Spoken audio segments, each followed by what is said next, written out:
Stephen, upon reflection, do you feel like that could be a good point with 10 men on the park for the last 15 or so minutes?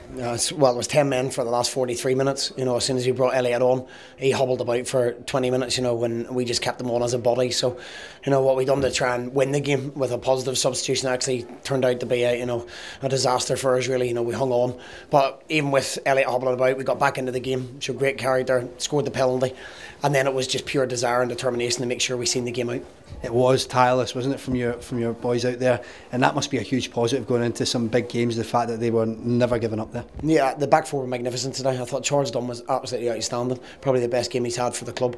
And the midfield battled and scrapped all the way through. They run themselves into the ground. They can't ask for any more from the 10 that were on the pitch. As I say, for 43 minutes, Elliot hobbled about for maybe 10 or 15 of those.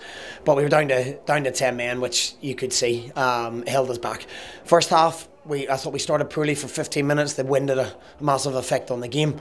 But after that, I thought we settled down. But just lacked a wee bit of invention in the final third.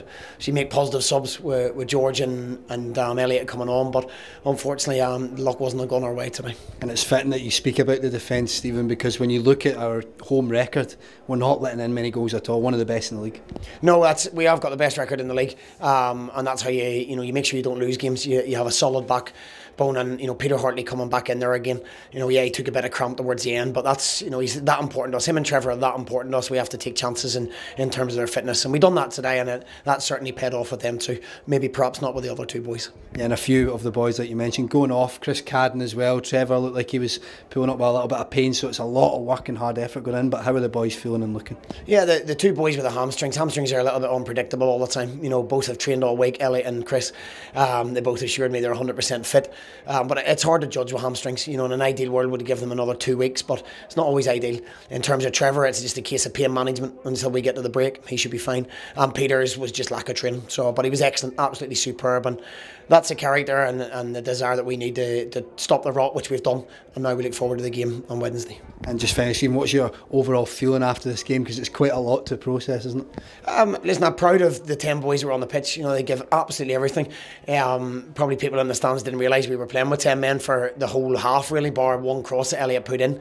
But we were going to make his injury worse by keeping him on, so we brought him off. But he was contributing nothing when he was on the pitch anyway, because he couldn't run. So in terms of their desire and their application to make sure that they came away with something, bearing in mind we were 1-0 down at the time. So I'm really, really proud of them. It stops the 4-game beat and run, and now we start winning games again, hopefully starting at Ibrox. Thanks again, Stephen. Okay, cheers, thank you.